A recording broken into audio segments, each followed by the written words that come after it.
aunque suene a las palabras de rigor que suelen pronunciar todos aquellos que vienen a un sitio y que tienen que hablar, la verdad es que me siento muy agradecido, aparte de muy a gusto, pudiendo intervenir en este tercer encuentro de... tengo la cabeza un poquito especial, de Mareas por la Pública. O sea, así va, espero que no sea todo, Creo que lucha sí ha habido después de año y medio de estar en la calle, pero ejemplar, pues todo el mundo lo puede hacer, cada uno puede en su conciencia decidir qué es lo que hace y cómo lo hace, y simplemente lo que sí acepto del título es lo de perroflauta motorizado, porque el primer día que estuve ya en la calle, en el portal de la consejera de Educación del Gobierno de Aragón, un amigo mío de Derecho a Morir Dignamente, un médico, me escribió y me dijo que era un perroflauta, pero como mi silla, voy en silla y encima pues tiene motor, entonces soy un perroflauta por estar en la calle y motorizado. Y desde el primer día me he quedado con el perroflauta motorizado. Mi abogada dice que no le gusta mucho porque, claro, en fin, que después de defender y de tal, que hablen del perroflauta motorizado, pero es que yo digo que es que me siento muy a gusto como tal, ¿no? Yo simplemente, con la mayor brevedad posible, me gustaría contaros la historia de un proceso, ¿no? Yo creo que todos los que estamos aquí, cuando hemos ido a un aula, pues no hemos dicho simplemente sí, guana, ¿no? Simplemente, bueno, pues cuando empezaron los bombardeos en Irak, yo me negué a dar clase, fui y dije al alumnado que por qué no quería darles clase, era una forma de protesta, o por la forma de dar clase, pues me encontré un día con 2 inspectores en el aula. Bueno, y todos y cada uno y todas y cada una pueden contar actos, hechos, actitudes de rebeldía, ¿no?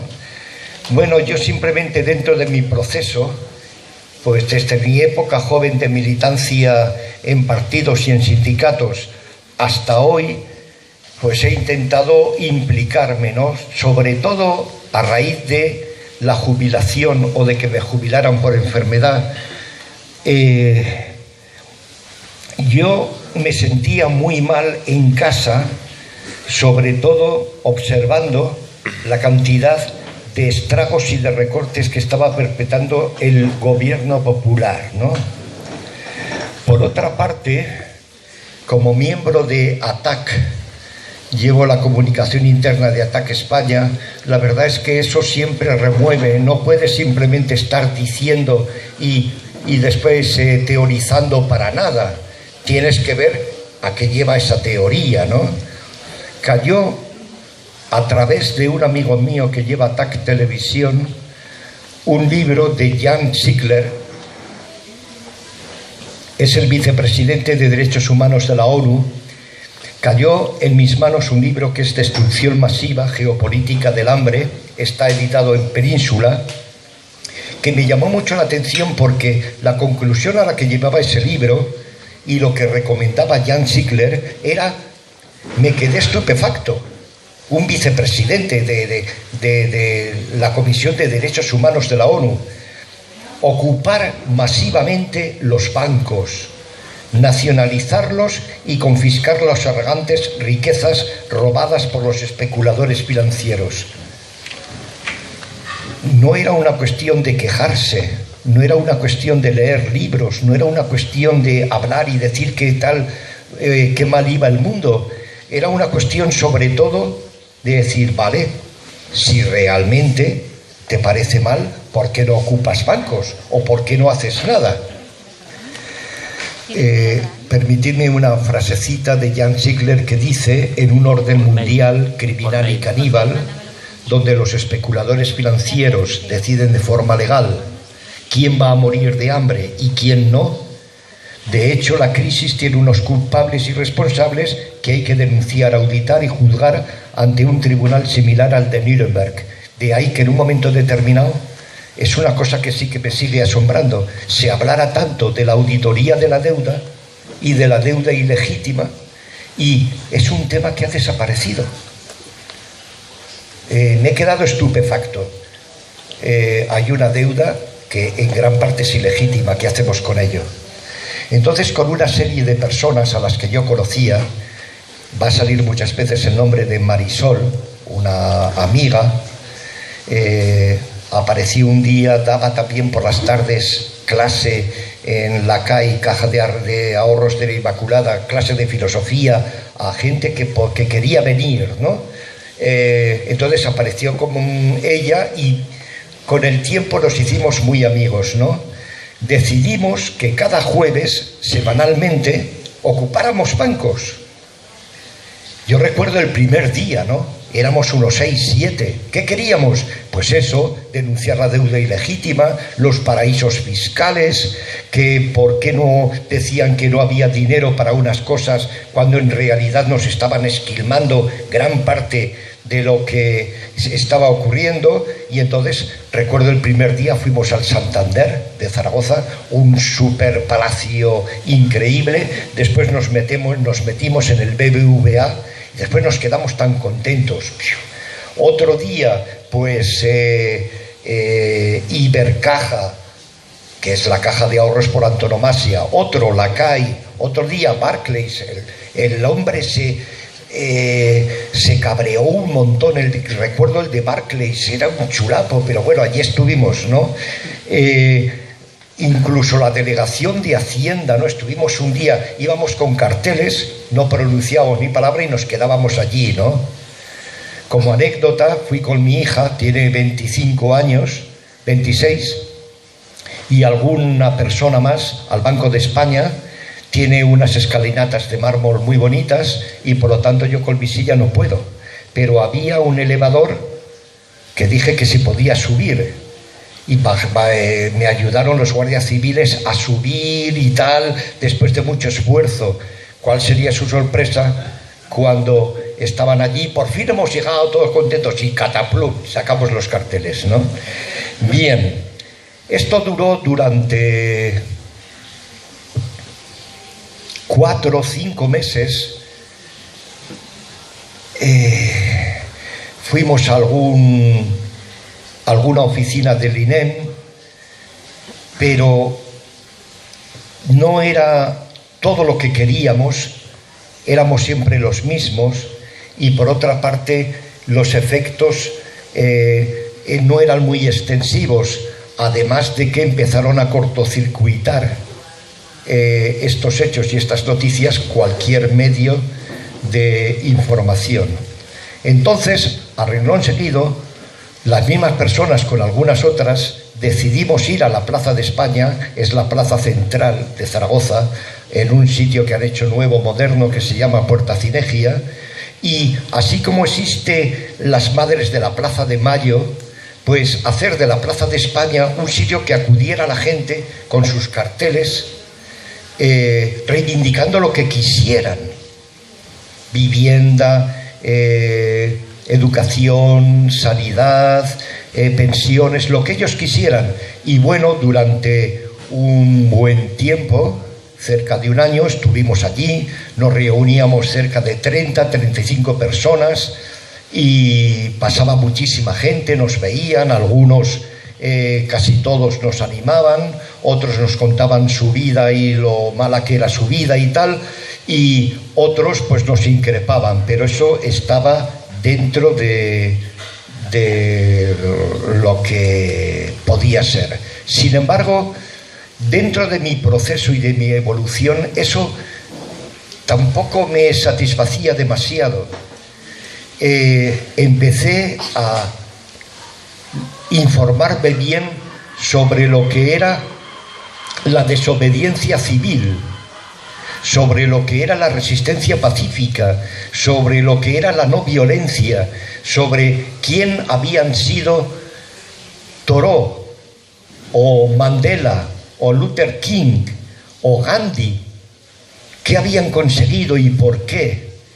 Poco a poco fue calando en mí el convencimiento de que si algo se podía conseguir, al menos como denuncia, era a través de esos métodos, ¿no?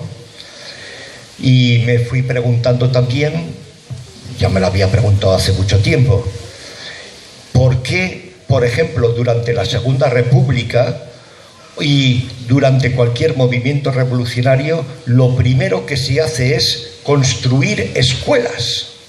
Construir escuelas. ¿Por qué? Porque harto ya de oír a todos los políticos diciendo en los programas y en las cuestiones electorales, la educación es lo primero, y cada vez que hay un problema y no saben muy bien cómo resolverlo, dicen que hay que fortalecer la educación. Yo, como profesor de filosofía y de ética, retirado, muy a pesar mío, me pregunté si había alguna forma de que realmente se diesen por enterado. Hubo un momento para mí que fue un antes y un después. Después de mucho tiempo de insistir, conseguí que un representante de cada sindicato, algunos partidos políticos, la asociación de padres y madres, algunos estudiantes y tal, nos encerrásemos una mañana en la Delegación de Educación de Zaragoza. ¿Y cuál no sería mi sorpresa cuando estábamos tan tranquilos? Primero suben algunos a pedir permiso al director general y no sé qué, llega la policía a las 2:15, dicen que desalojar y desalojan. Algunos nos habíamos traído hasta para dormir, desalojaron. Incluso el policía, cuando dije, oiga, mire, dicen, a usted lo conozco, claro, había habido todo lo de las cajas de ahorros, etcétera, etcétera. A usted ya lo conozco, pero mire, yo solamente le digo que como no salga, téngase las consecuencias, tal. Fue mi primer contacto con esa llamada consecuencias que suponía la amenaza velada o explícita de lo que eran las sanciones, ¿no? A partir de ahí dije, ¿tengo algo contra una manifestación? Nada. ¿Tengo algo contra una concentración? Nada. ¿Tengo algo contra un escrito de apoyo? Nada. Pero ¿esto realmente es eficaz? Y mi respuesta fue, este silencio es para crear un... Mi respuesta fue, evidentemente, no. Y dije, con mucha zozobra en el corazón, no había hecho nunca algo parecido. ¿Por qué no te vas a la calle Alfonso? Es una zona peatonal que va a la Plaza del Pilar, a los que hayan ido a Zaragoza. Es como la calle Preciados de Madrid. De Málaga no conozco la ciudad, pero me imagino que hay una ciudad parecida, ¿no? Y allí, Albricias, vive y tiene la vivienda la consejera de Educación, Cultura, Universidad y Deporte. Curiosamente, el gobierno de Aragón ha quitado ya de la Consejería de Educación la universidad y la cultura. Yo es que me quedo estupefacto por detrás de las palabras todo lo que se puede esconder. Pues un día 3 de junio, lunes del año 2013, pues fui con mi silla de ruedas diciendo qué iba a pasar, con un cartel que decía, aquí vive la consejera de Educación, que es la que está perpetrando todos los recortes. Empecé en el cartel a hablar de profesores interinos, de salarios, de recortes en esto, en esto y en esto y en esto, ¿no? Bueno, eso fue algo que comenzó, después se fueron sumando, algunos de los de la Plaza de España fueron a la calle Alfonso, y allí estuvimos 23 meses, quienes todos los días, todas las mañanas, de 11 a 1, Quien haya estado en Zaragoza o en cualquier ciudad sabrá el calor que puede hacer en verano y el enorme frío que puede hacer en esa calle, además con algo que llamamos el cierzo, que es un viento que se mete en el cuerpo y te hiela, ¿no? Pues estuvimos allí 23 meses, empezó a venir la policía, al principio nos identificaba, como vio que no nos achantábamos a los pocos meses. Es una lástima que no podamos ver fotos, es por mi culpa que no las podamos ver, por un despiste mío. Pero ahí, por ejemplo, sale que en el portal de la consejera estoy yo, con Marisol, y 3 furgones de la policía delante. Además, con la mala leche de que se dejaban el motor encendido, con lo cual nos estábamos intoxicando. Pero a la otra parte había otros 3 furgones. No me preguntéis por qué, pero así era, ¿no? Nos cayeron sanciones. Yo, por ejemplo, hablando ya personalmente, tengo 5 sanciones. Lo único que me llegó la semana pasada otra. Me quedan pendientes 2, una de 650 euros y otra de 350 euros, que es la última que me ha llegado. Las 2 últimas son porque se supone que yo he organizado y convocado un acto que previamente no he comunicado a la delegación del gobierno, etcétera, cuando yo en principio tenía mucho cuidado en convocar o no convocar, ¿no? Pero la última es que los policías atisbaron a través de mi actitud y de mi saludo final que yo era el organizador, ¿no? 350 euros. Nos llevaron a un juicio por lo penal, salimos inocentes, recurrió el fiscal al Tribunal Superior de Justicia de Aragón, salimos inocentes. A todo esto la consejera de Educación en ningún momento se personó. Fue el fiscal, fue el vecino, fue el que sea, pero ella jamás apareció. Bueno, alguna vez tuve el placer infinito de verla y decirle hola, buenos días, hasta luego, hasta luego. Y allí con los escoltas y los guardaespaldas bien tal y bien pagados y bien trajeados. Y el 30 de abril fue... El 3 de junio del 2013 comenzó el asunto y el 30 de abril del 2015 pues acabó la cuestión.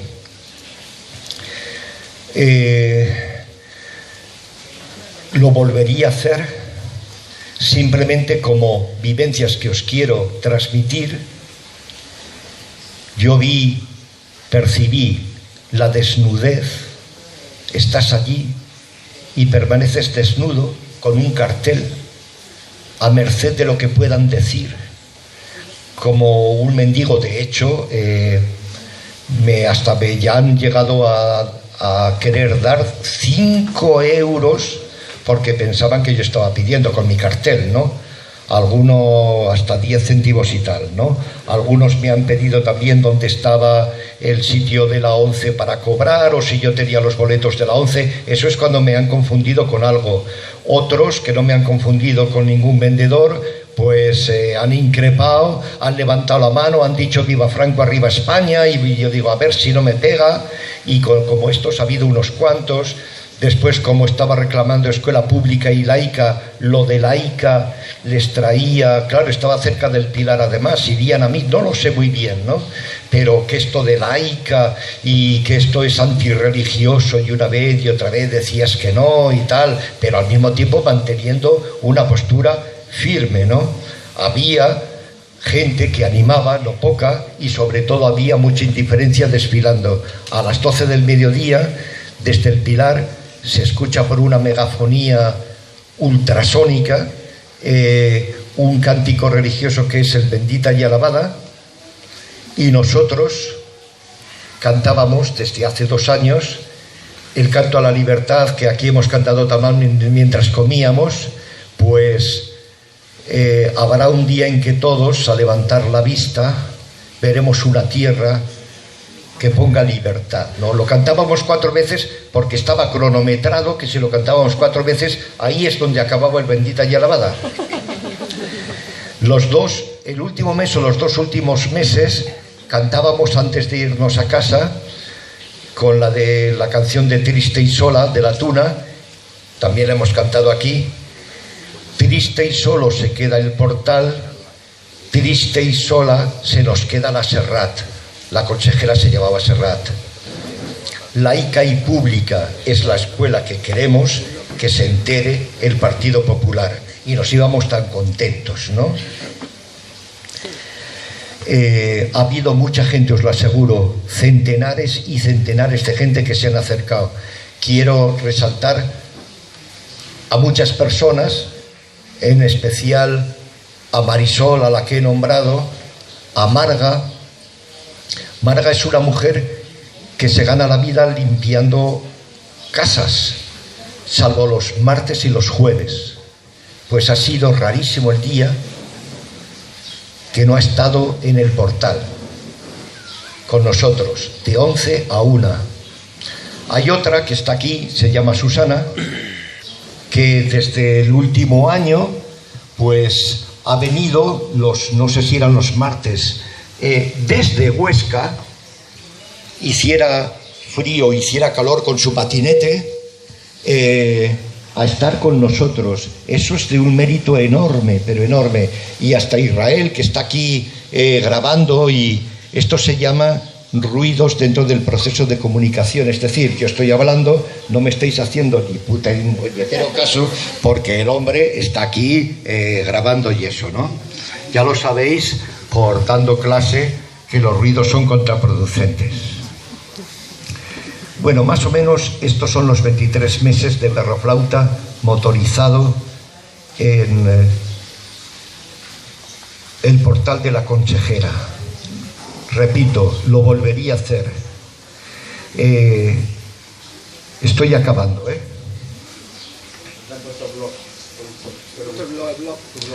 mi blog es La Utopía es Necesaria. No, yo lo conozco. Vale. Lo tengan de referencia, por eso tiene referencia que escribe. Vale, sí, todos los días escribo un diario del perroflauta motorizado, me parece que va el 538 o algo así. Llegaron las elecciones autonómicas y locales y el mes de mayo nos fuimos, por eso fue el 30 de abril el último día, para respetar el periodo electoral y que los sindicatos y los partidos pudieran ocupar la calle en el periodo electoral. Lo digo con toda la ironía del mundo porque no apareció nadie por la calle Alfonso, pero les dejamos al menos la cosa vacía. Después de la campaña electoral yo no dije nada, pero estaba pasando un proceso muy duro, porque lo que me estaba planteando era ir al portal del delegado del gobierno. Era lo único que quedaba.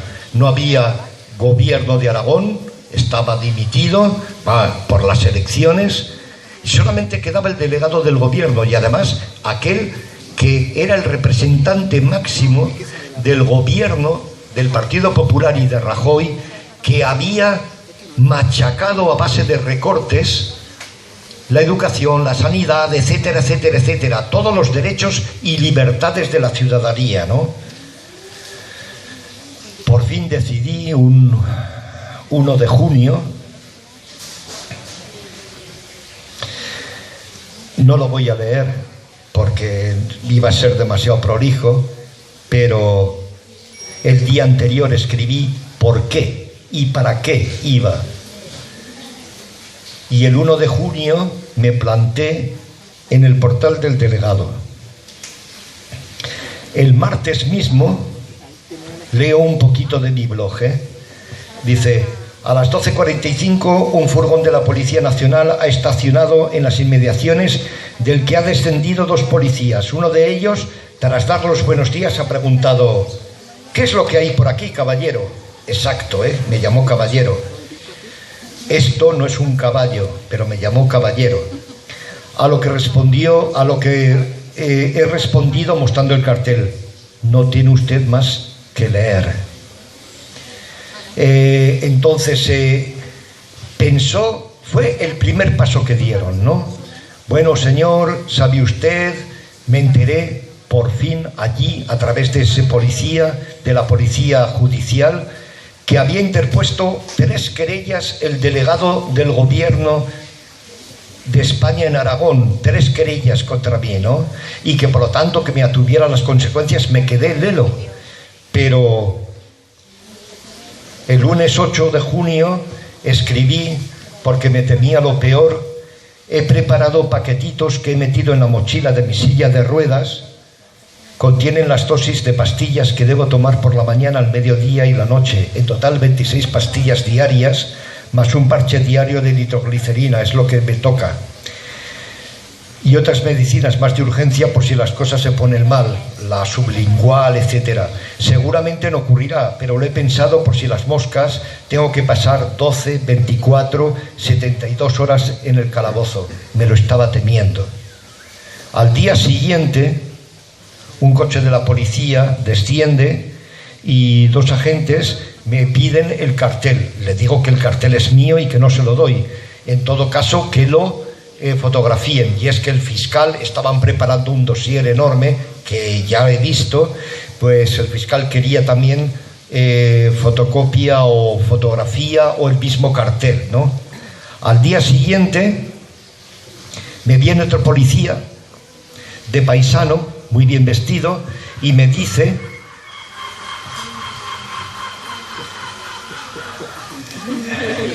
es una canción típica de Málaga, ¿no? Bueno, pues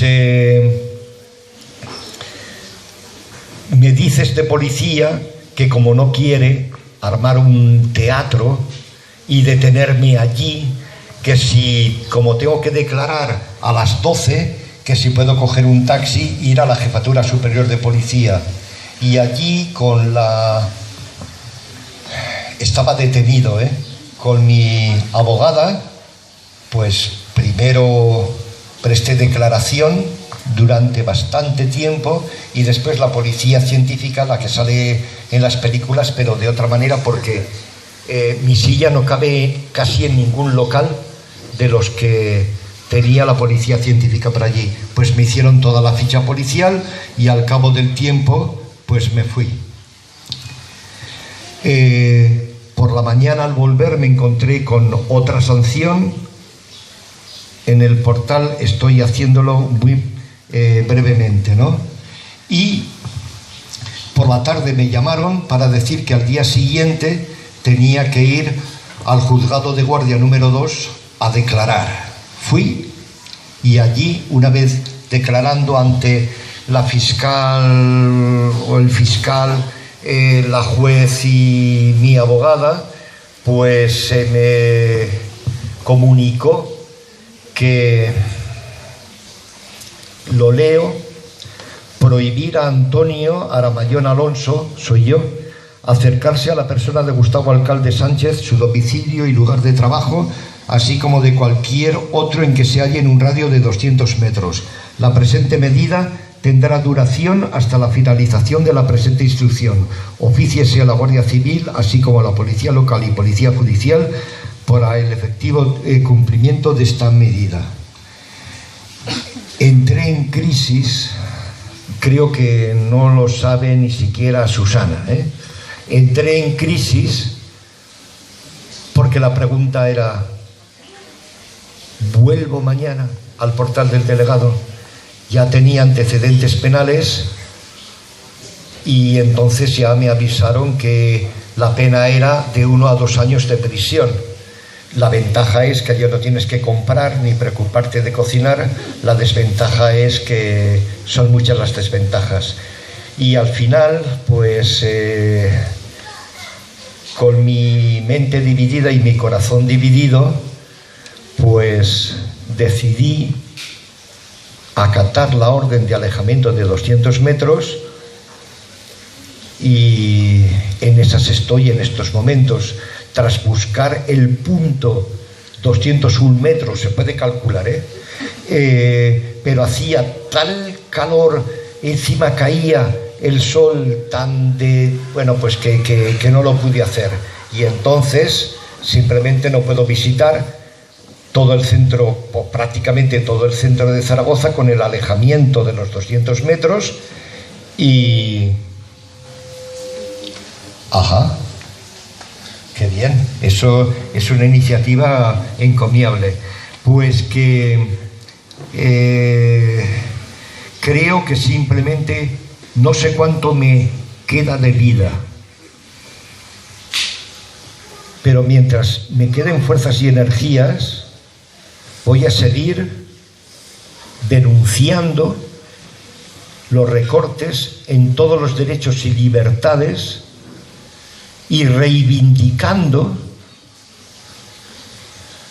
esos derechos y libertades, mal que le pese, por ejemplo, al delegado, que yo le llame que sus recortes son inhumanos, pero creo que todos los derechos y libertades son los que a un ser humano le hacen humano, de tal manera que si recortas esos derechos es un proceso de deshumanización y por lo tanto son recortes inhumanos. Y desde luego, mientras haya gente como nosotros que podamos oponernos a todo eso, mejor.